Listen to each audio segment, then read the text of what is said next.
Agora você acha. Boa noite, paz do Senhor.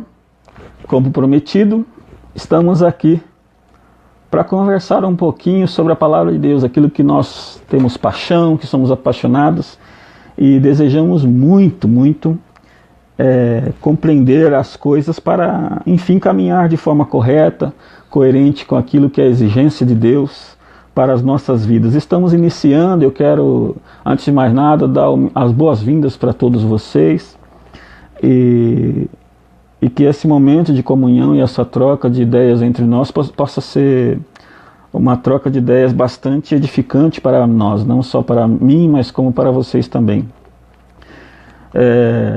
Nós, como postamos um vídeo anteriormente dizendo que nós temos sentido a necessidade de comparecer um pouco mais aqui nas redes, né, e repartir um pouquinho, trocar essa ideia, trocar essas informações. E hoje nós vamos começar uma série de encontros aqui, provavelmente todas as sextas-feiras, se assim for a vontade de Deus, para nós irmos abordando assuntos que são relevantes para a igreja que está vivendo esses dias, né? Aquele povo que deseja realmente viver um evangelho saudável, um evangelho autêntico, um evangelho calçado e firmado nos fundamentos das Escrituras Sagradas, né?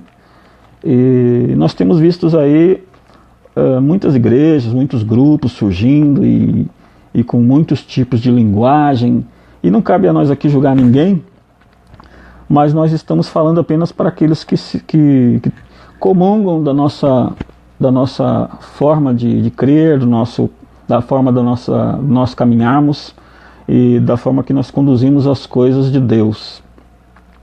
As pessoas que têm uma confiança e compartilham do nosso ministério são pessoas que devem então seguir esses dias acompanhando aí, repartindo e trocando essas ideias conosco. Nós queremos voltar às Escrituras Sagradas e dar algum fundamento àquilo que nós temos percebido que possa ser realmente importante para que a igreja caminhe de uma forma saudável, que promova crescimento espiritual às pessoas e que, acima de tudo, o Senhor possa ser glorificado e não o homem, né? Nós estamos vivendo um tempo muito difícil, onde a vontade de se autoprojetar, a vontade de promover a si mesmo, né? Nós estamos vivendo um tempo do narcisismo, né? Quem não sabe, o Narciso foi um cara lá que se apaixonou por si mesmo, ele se achou tão bacana, tão bonito, né? E ele ficou admirado como ele era tão lindo, que ele acabou... Bom, enfim, a gente pode depois, num outro encontro, abordar assim um pouco dessa forma como muitas coisas têm acontecido dentro e fora da igreja, não só na igreja, nas igrejas de fora, mas na igreja onde fazemos parte. Existem problemas em todos os lugares e nós não estamos aqui para dizer que somos melhores do que ninguém, mas o que de fato nos norteia e que nos impulsiona é o desejo de fazer a coisa certa. A palavra de Deus não se corrompe, a palavra de Deus não se dá jeitinho, não se compactua a palavra de Deus com equívocos propositados. A palavra de Deus não negocia com o orgulho, não negocia com a vaidade, não negocia com a soberba, com a arrogância, com a posição. A palavra de Deus, ela negocia com outros temas que são relevantes para aqueles que desejam uma vida verdadeiramente reta aos pés do Senhor Jesus Cristo. E para isso nós queremos focar algumas coisas que são fundamentais. Aliás, fundamento é uma palavra que vocês vão ouvir bastante, né? Porque o que faz realmente uma igreja se consolidar, e a consolidação de uma igreja não está no volume de membros e o barulho que ela faz, não. O que consolida uma igreja é que verdadeiramente o nome do Senhor Jesus é glorificado através desta igreja. É uma igreja que recebe o Senhor como seu cabeça. É uma igreja que exalta o Senhor, aonde o culto, a ministração, o serviço, todas as liturgias, vamos dizer assim, é centrada no desejo de exaltar a pessoa de Jesus Cristo, né? E nós chamamos isso de cristocentrismo, né? Que é a tônica daquilo que nós queremos mostrar, que é o fundamento de tudo, né? Nós precisamos fundamentar a nossa fé. A gente pode ter usado a fé muitas vezes em coisas que não têm relevância alguma. E a fé a gente usa de maneira muito desorganizada e desordenada. E o que é trivial, que são os princípios e os fundamentos da palavra de Deus, muitas vezes fica para segundo plano. Eu quero compartilhar um versículo com vocês, que está em Efésios capítulo 2, do 19 ao 22, para nós pormos um pouco de fundamento, mais uma vez aqui a palavra fundamento, naquilo que nós estamos querendo dizer com tudo isso. Então, se você quiser pegar a sua Bíblia e acompanhar comigo, a carta do Efésios, Paulo é o grande, vamos dizer assim, mestre doutrinador, né? É a pessoa nas Escrituras Sagradas que foi levantado por Deus para trazer princípios para a igreja, princípios que são práticas de fé fundamentadas naquilo que foi testificado e apoiado pelos apóstolos e pelo próprio Senhor, né? A igreja ela foi constituída e depois a igreja deu uma continuidade para que fosse estabelecido princípios que até hoje devem nortear a nossa fé. Há muitas pessoas que dizem que a igreja do passado é a igreja do passado e hoje a igreja é a igreja moderna, é um outro tempo. Então e com essa fala, né, a gente acaba se afastando sem perceber daquilo que é fundamental e inegociável, né? Deus não negocia princípios. E o fundamento da igreja está posto e não há outro. Nós vamos ver isso, né? Então, primeiro de tudo, a igreja não pertence a ninguém na terra. A igreja pertence ao cabeça, que é o Cristo que foi exaltado acima nos céus, está sentado à direita de Deus. Então qualquer cidadão aí que começa um ministério, uma obra, um ponto de pregação, seja lá como for, e desenvolve um sentimento de posse daquilo, ele está entrando num caminho muito complicado, porque esse sentimento acaba afastando o senhorio de Cristo daquela obra, né? Então, o reino de Deus não compactua com propriedade, com o sentimento de posse da obra de Deus. O homem não pode desenvolver sentimento de posse daquilo que não lhe pertence. Nós, como líderes, obreiros, ministérios, seja o nome que queiram dar por aí, fomos levantados para servir a igreja, né? Então o ministério dentro da igreja, ele desenvolve, executa um pequeno serviço. Por isso a palavra ministério. Mini é de pequeno, estéreo é a execução de um serviço e de um serviço específico. A própria carta de Efésios vai nos informar que há ministérios de todos os níveis, assim como a carta aos Coríntios, há diversidade de dons e ele classifica os dons espirituais, os dons ministeriais, os dons operacionais. E aqui nós vamos ver que existe uma diversidade destes dons. Não há a pessoa dentro da igreja que tenha a capacidade de concentrar em si mesmo todos os dons, não é? Não há possibilidade de uma só pessoa executar todo o serviço. Por isso, a diversidade de dons, né? E nós precisamos aprender a admitir quando termina o seu dom e quando começa o dom do outro. Eu não vou falar de dom hoje, né, de ministérios. Isso vai ficar para um outro encontro. Eu vou falar aqui da passagem. Espero que vocês que acharam a Bíblia aí, vamos ler em Efésios capítulo 2, do 19 ao 22, esse trecho, e depois vamos ler mais um outro versículo para a gente fechar esse período aqui de papo, né? Nós vamos desenvolver um papo aqui em cima dessas passagens.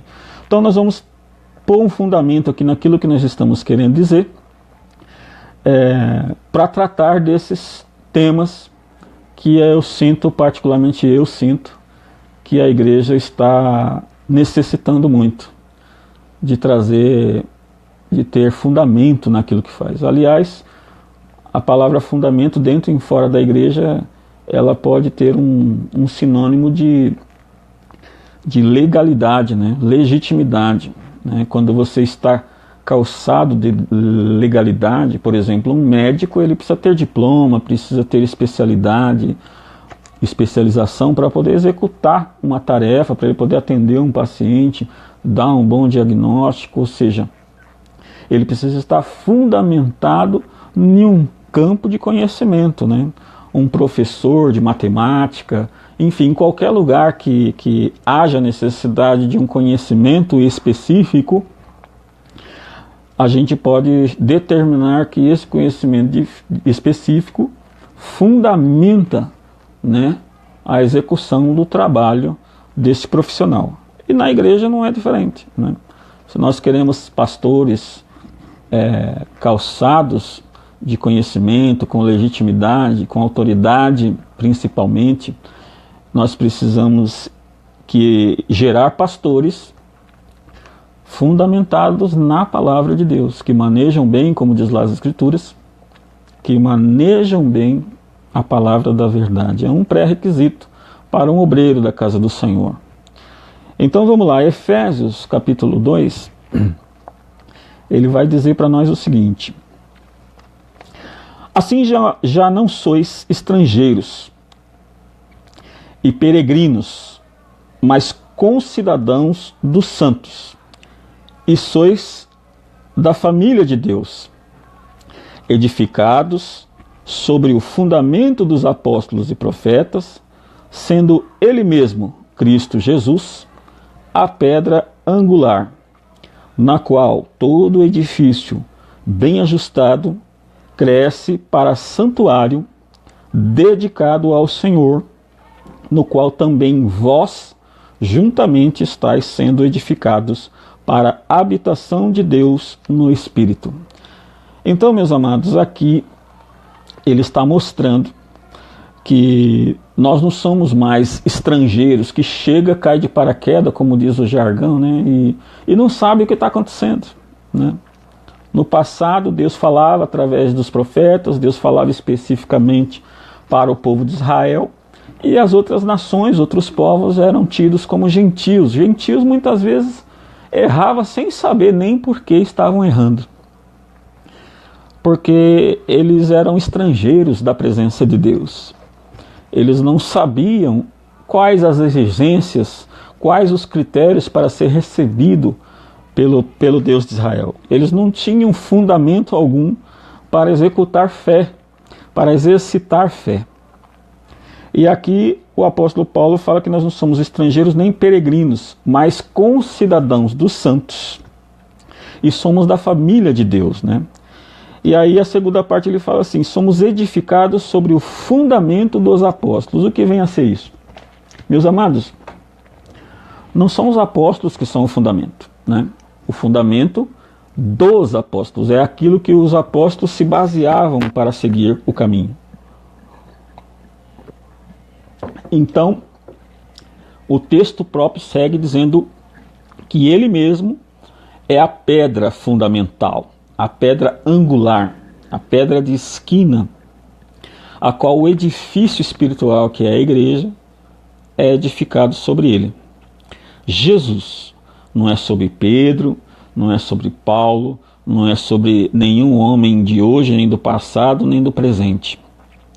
A igreja é fundamentada sobre uma pedra principal, como uma construção. Existe a pedra fundamental, não é? Os prédios públicos, geralmente quando são construídos, eles fazem uma celebração, inclusive muitas vezes chamam uma autoridade religiosa para celebrar a colocação daquela pedra fundamental que vai nortear a construção de um prédio, né? Geralmente nessa ocasião eles colocam ali alguns artefatos de época para recordar fotografias, moedas, documentos, junto com aquela pedra, porque vai servir de marco histórico, né? Se um dia aquele prédio for derrubado, eles vão poder, através daquele marco, saber de quando é, o que aconteceu ali, está tudo registrado na pedra fundamental. Em outras palavras, é o alicerce de uma casa, né? Não se constrói uma casa sem um alicerce. A palavra de Deus fala bastante sobre isso, né? O homem insensato, que ouve a palavra de Deus, mas não as pratica, ele é como alguém que construiu uma casa na areia, né? Então, como é que eu posso construir uma casa na areia sem fundamentar a casa, sem alicerçar a casa? A casa vai afundar a qualquer momento, né? Então, o fundamento dos apóstolos era Jesus. E aí, uma igreja que está embasada no fundamento dos apóstolos, ela tem na sua liturgia, no seu modo de cultuar, nas suas reuniões, em tudo aquilo que faz, ela tem Jesus como centro de tudo. A pregação, ela é cristocêntrica, as músicas que são cantadas ali é cristocêntrica, todo o ensinamento, o discipulado, as ações tem como objetivo maior exaltar e revelar Cristo para as pessoas, né? Então, a igreja, ela transmite Cristo através das suas obras, quando essas obras estão comprometidas em exaltar o fundamento, que é o próprio cabeça da igreja, Jesus Cristo, não é? O autor e consumador da nossa fé. Então, o primeiro grande fundamento que a gente poderia dizer, o fundamento da nossa fé, é exatamente isso. A gente deixar os pormenores, aquilo que não é trivial, toda essa linguagem, esse oba-oba que existe na igreja, esses espetáculos, essas atividades sem pé e sem cabeça que surgem para simplesmente agitar, mas que não exalta Cristo em nada, né? Nós precisamos voltar a exaltar a Cristo, fundamentando a nossa prática de fé. Então, a nossa prática de fé é firmada no primeiro grande fundamento. Você não pode ter uma pessoa na igreja que sabe tudo da igreja, tem até cargo, lava prato, faz pau para toda obra, é uma pessoa que ajuda em tudo. Mas se você perguntar sobre Jesus para esta pessoa, o cara não sabe dizer nada. O cara não sabe quem é Jesus, nunca teve uma experiência com o Espírito Santo, não sabe nada do que Jesus falou, porque ele não está sendo bem direcionado e bem discipulado. O cara está ali, mas não é dali, não é? Ele não tem a sua fé firmada, ele acompanha o bando. Assim como havia um grupo de pessoas, como já disse hoje para alguém, existia um grupo de pessoas que seguia a multidão. E tem gente que gosta disso. Tem um agito ali, vamos lá ver o que é que está acontecendo, né? Elas participam dos eventos, elas vêm às vezes na igreja, mas não se envolvem. Elas não querem fazer parte. Elas não encontraram a porta. Quem é a porta? Mais uma vez, Jesus.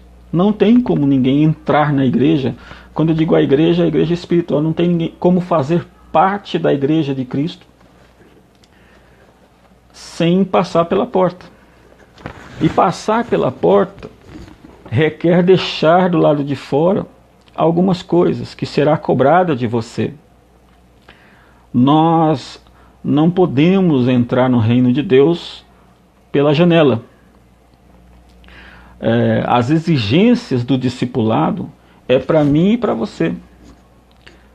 O reino de Deus requer muito esforço para se conhecê-lo, para possuí-lo muito mais esforços. Existem muitas coisas em nós que precisam ser deixadas para trás. Renunciar ao eu, né? Renunciar à sua individualidade, se envolver, se misturar, né, com as pessoas, dar a destra comunhão.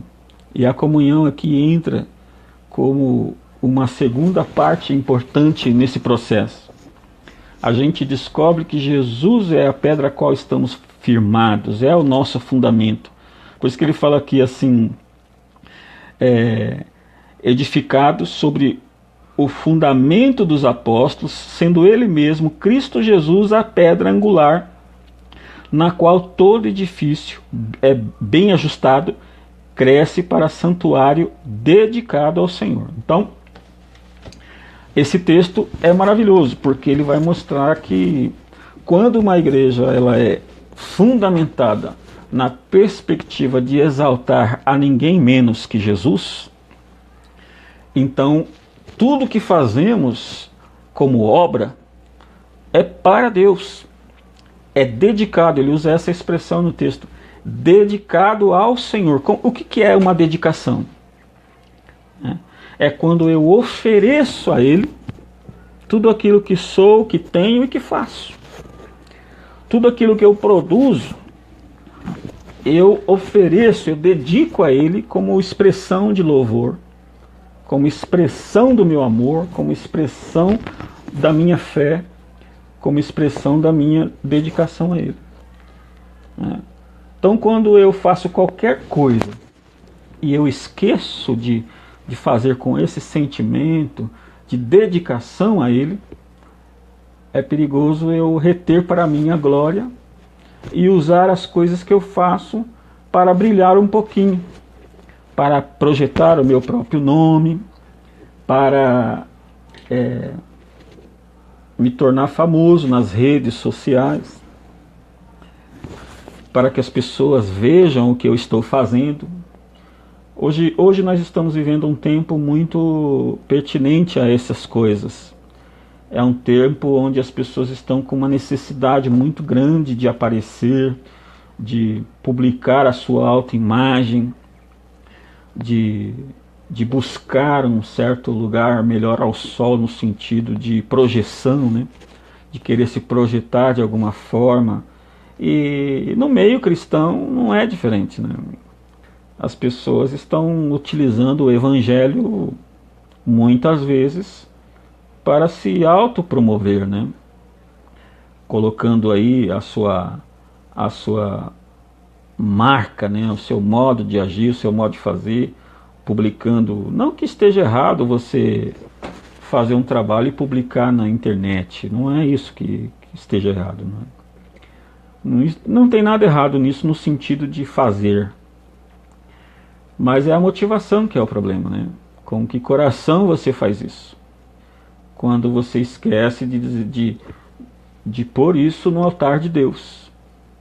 Quando Deus não leva nada com isso. Quem leva é você, né? Então, quando ele diz aqui no texto de Efésios capítulo 2, para quem chegou depois, Efésios capítulo 2, do 19 ao 22.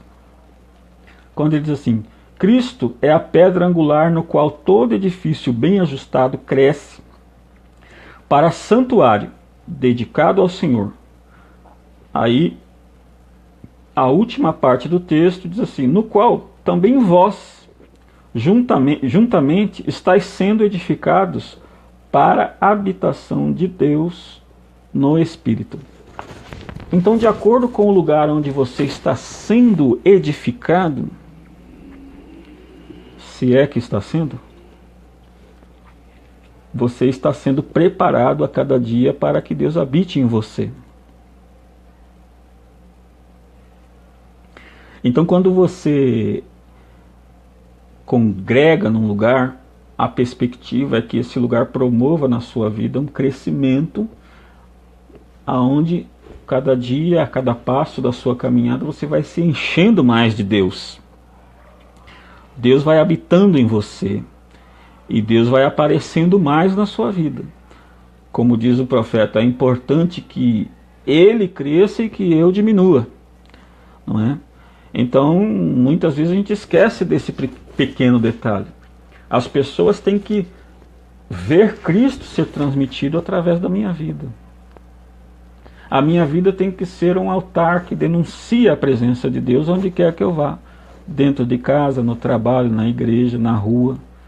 Aonde eu estiver, as pessoas têm que reconhecer que tem alguma coisa diferente em mim. E a presença de Deus, o ímpio vai reconhecer.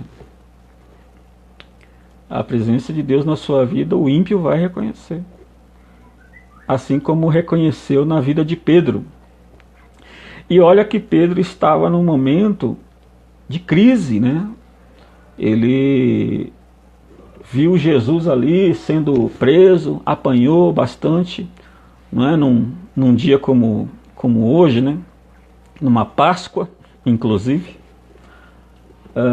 E Pedro entrou em parafuso. Depois que Jesus disse para ele que ele ia negá-lo, ele entrou em parafuso.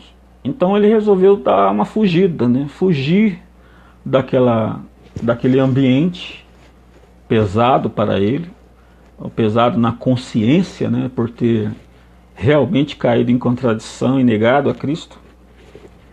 Aquele ambiente ficou muito pesado para ele, ele tentou sair correndo, fugindo, e no mesmo instante que ele tentava se desvencilhar daquilo, alguém passava e dizia: olha, lá vai um deles, aquele cara ali é um deles.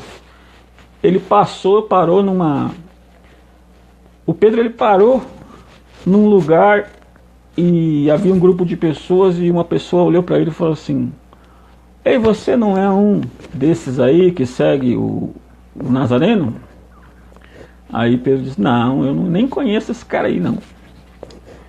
E a pessoa falou assim: claro que você é um deles, você até fala igual a eles, né?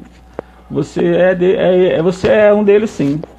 Ou seja, você vai chegar num ponto da sua vida onde nem você querendo negar, não há mais volta para você. Mas isso só vai ocorrer se você for calçado com os fundamentos e os princípios da palavra de Deus. Não há como costurar, enfeitar, fazer firula ou dar uma volta, né? Não há como inventar moda. A palavra de Deus não tem meio termo. Ou você se converte e avança, ou você volta para trás, né? Então, fundamentar a fé naquilo que é importante e principal, na pessoa do nosso Senhor Jesus Cristo. E o outro aspecto que eu queria deixar com vocês é uma passagem muito interessante em Atos dos Apóstolos. E basicamente o capítulo 2, né, o versículo 42 e 47, a qual ele diz assim: e perseveravam na doutrina dos apóstolos, e na comunhão, e no partir do pão, e nas orações. E em cada alma havia temor, e muitos prodígios e sinais eram feitos por intermédio dos apóstolos. Enquanto isso, acrescentava-lhes o Senhor, dia a dia, os que iam sendo salvos. Então, esse texto relata da maneira como a igreja crescia.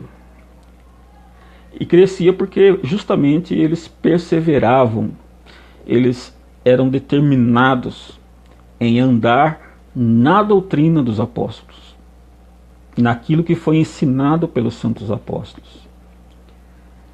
Os ensinamentos apostólicos, somado a uma vida de comunhão, gerava unidade no povo, e assim o povo ia caminhando e crescendo.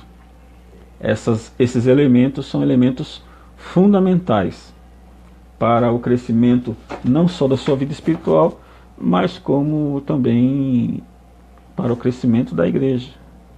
Agora, a gente como vê algumas igrejas seguindo caminhos de buscar aí um monte de outras coisas, né? Como diz a palavra que nos últimos tempos haveriam pessoas, amontoariam-se mestres amantes de si mesmo, né?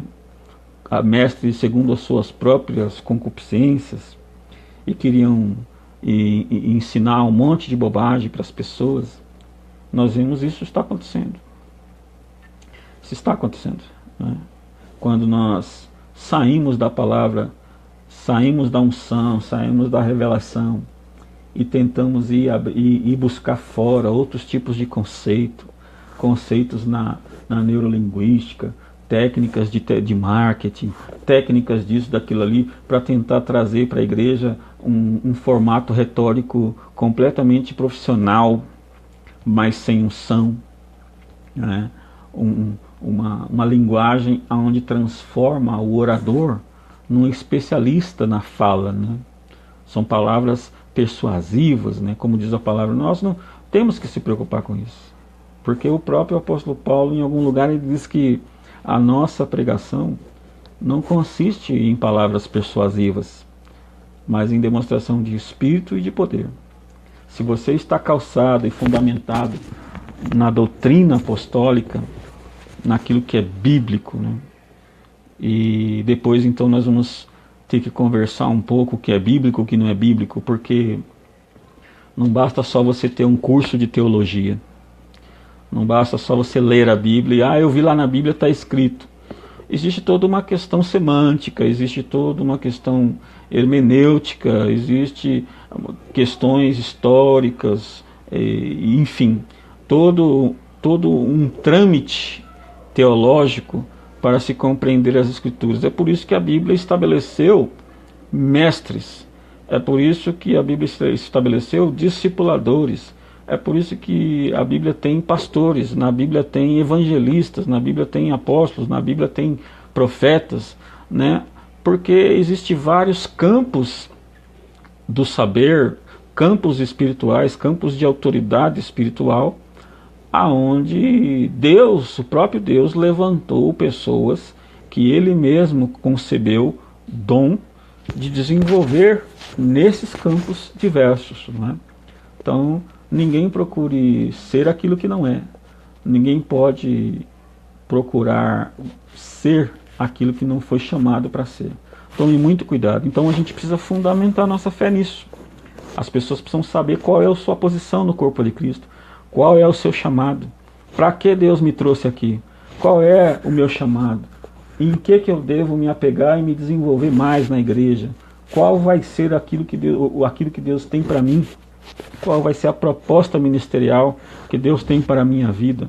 Tem muita gente que não sabe, porque provavelmente não estão fundamentados com o grande tema bíblico, que é o corpo de Cristo. E no corpo de Cristo há diversidade de dons, há diversidade de ministérios, há diversidade de ação operacional da parte de Deus através de mim e de você. As coisas de Deus na terra estão sendo administradas pelos homens, sim, mas Deus nunca abriu mão de acompanhar e supervisionar tudo de perto. E a sensação que a gente tem é que as pessoas esqueceram que o grande supervisor da nossa fé, o grande gestor da nossa fé, né, que é o cabeça da igreja, ele ainda se faz presente e ele ainda tem as rédeas nas suas mãos, né? Então nós não podemos falhar e nem podemos brincar de igreja, né? Nós temos o dever de entregar ao Senhor uma igreja santa, uma igreja pura, uma igreja ataviada e preparada como uma noiva para o dia da vinda de Jesus, né? Então é isso, meus irmãos. A gente vai tratar outros temas no decorrer desses dias. Provavelmente todas as sextas-feiras estaremos juntos aqui neste horário para desenvolver com vocês alguns assuntos que são pertinentes para a nossa vida nos dias de hoje. Tem muito assunto que a gente tem preparado aqui, separado para repartir com vocês, mas vocês que estão aí presentes e querem participar poderão também nos mandar aí uma sugestão de tema, um tire sua. Eu não queria transformar isso aqui num tire sua dúvida, porque não é essa a intenção de terminar para ninguém como aquilo tem que ser ou não ser. Lógico, obviamente, nós temos um posicionamento com alguma série de temas, nós temos um posicionamento.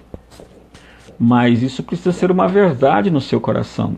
A palavra de Deus ela tem que ser ouvida, testificada, confirmada e revelada ao seu coração, né? Você não pode simplesmente dizer amém para tudo que estão dizendo por aí, né? Você não pode simplesmente sair dizendo amém para tudo. Se aquilo não queimar no seu coração como uma verdade para você, né?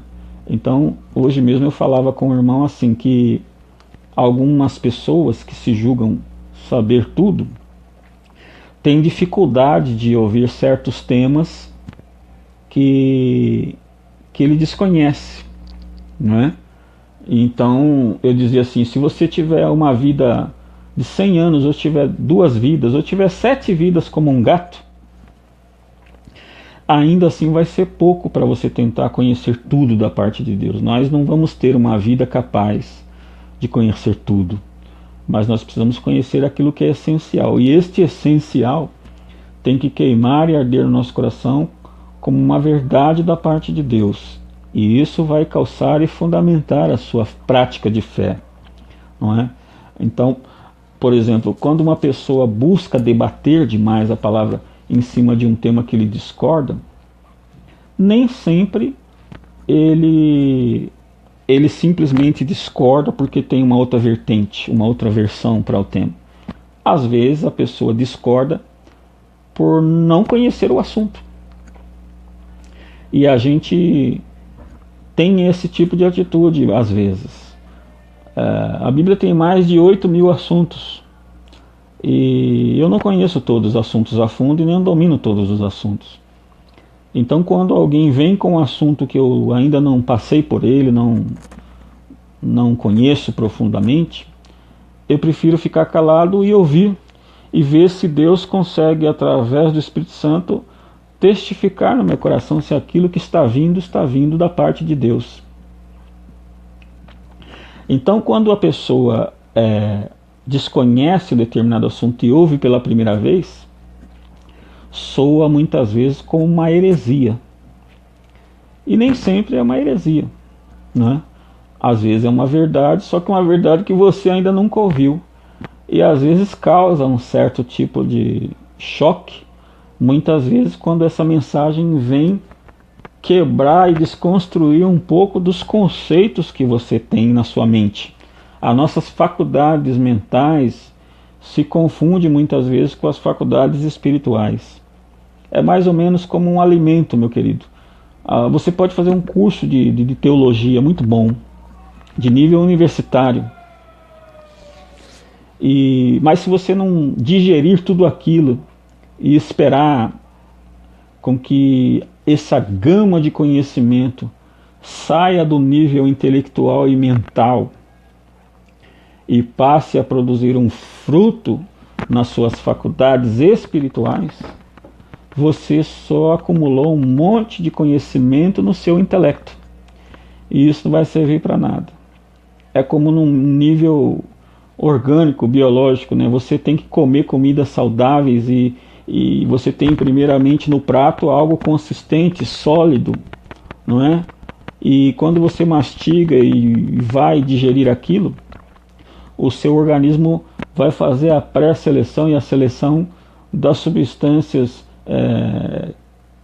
que o seu corpo necessita, né? Que vai nutrir os nutrientes que estão contidos naquela coisa sólida, vão ser extraídos e vai ser aproveitado somente ali as proteínas, as vitaminas, os minerais, e aquilo que é sólido e que não contém mais nada será eliminado. Então, existe um confronto físico com o espiritual também, assim como essa parte biológica, né? Você adquire muito conhecimento através da leitura, através de cursos, isso, aquilo, curso daquilo outro, e vai enchendo a sua cabeça de um monte de conhecimento.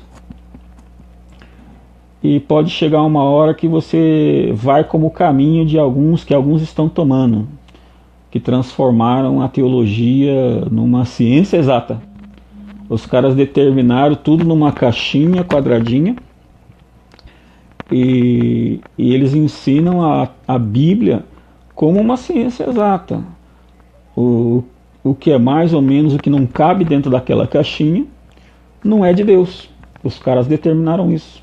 Os exegetas, os teólogos, né, eles têm muito problema com isso, né, de não admitir nada que seja por uma revelação, né. Revelação é um conhecimento espiritual que vem da parte de Deus, como disse Paulo, porque eu recebi do Senhor o que também vos ensinei. A revelação sobre a graça, Paulo não aprendeu na lei. Apesar de ser mestre, conhecedor das Sagradas Escrituras e da lei, fariseu, mas a revelação da graça ele não aprendeu num curso de teologia. A revelação da graça foi uma experiência com Cristo, foi um descortinar no entendimento, nas faculdades espirituais dele, porque ele já tinha as faculdades mentais recheadas com um monte de letra, um monte de conhecimento. Então existe a necessidade de nós buscarmos esse equilíbrio entre a letra e o espírito, porque senão nós vamos ficar aqui repetindo um monte de versículos bíblicos sem nenhum resultado prático na vida de ninguém, não é verdade? Então é isso, meus irmãos.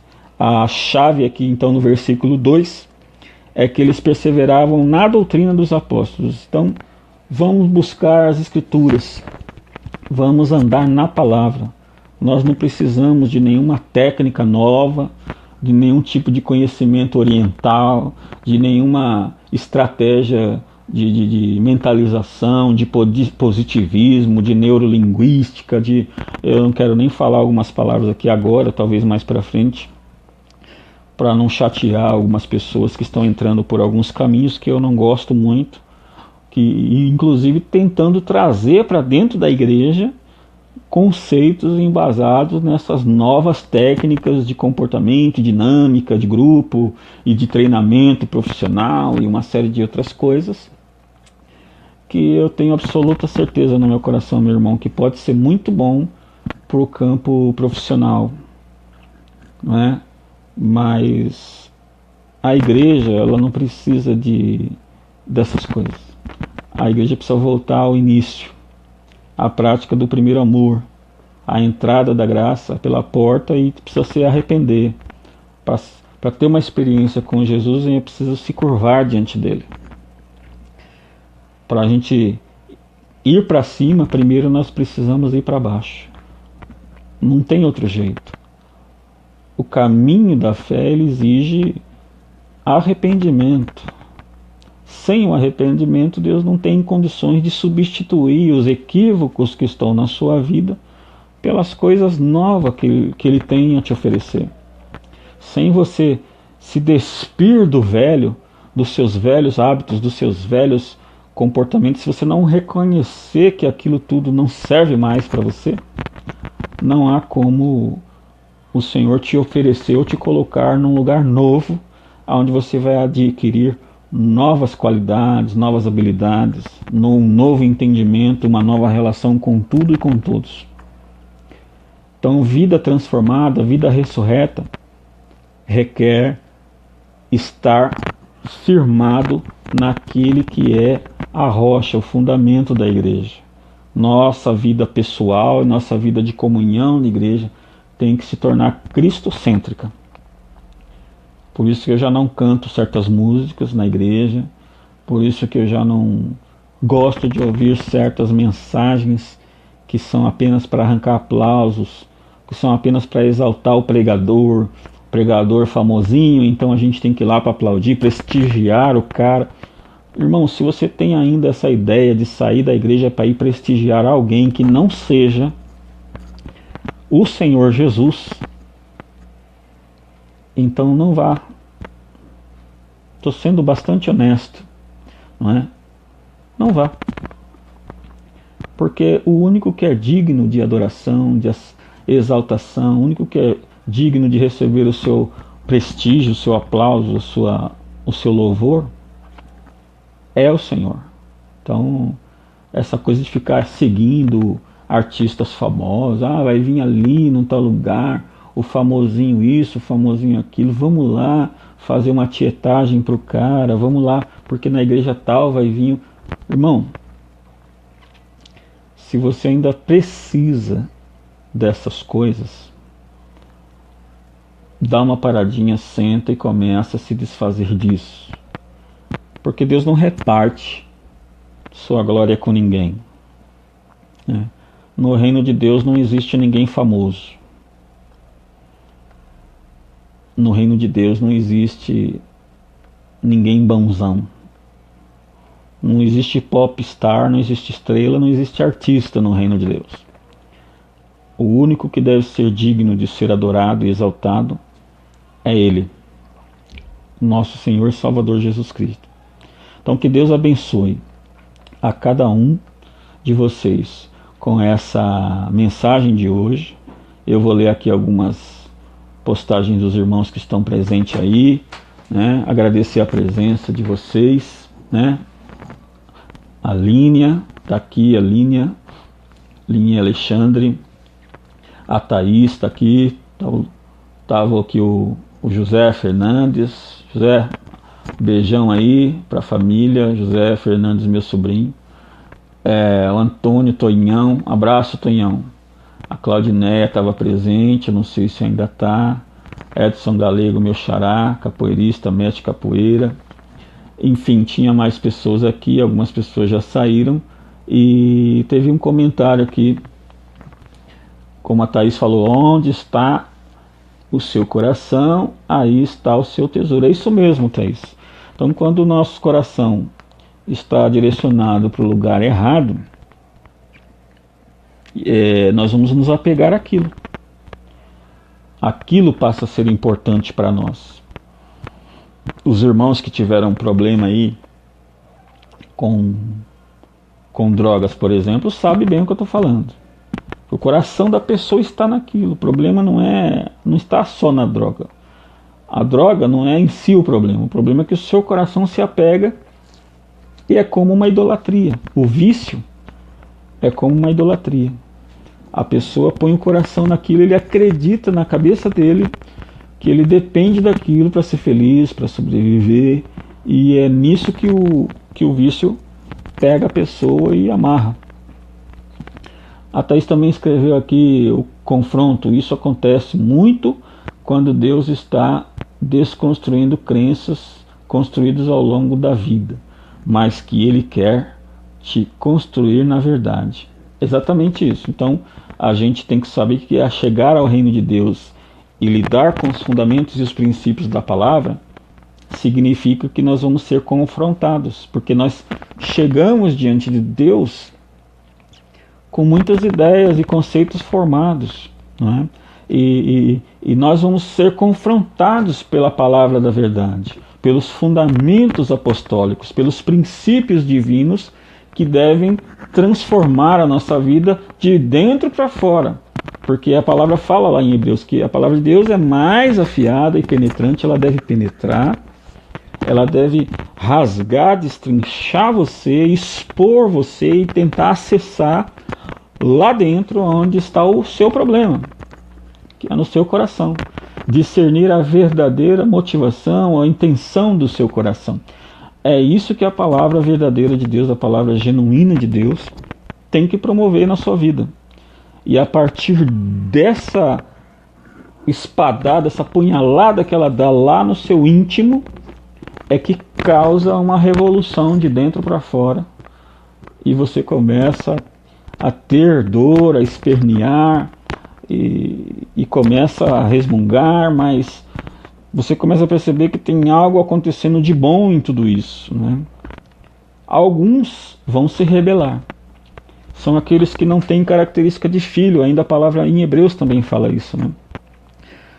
Você não aceitar a correção de Deus você não é filho. É um sinal de que você não é filho. Você é bastardo. Porque o filho aceita a correção que vem de Deus. E a correção não está posta só quando a gente faz alguma coisa errada. Quando a gente se achega ao Senhor, a gente já está todo errado.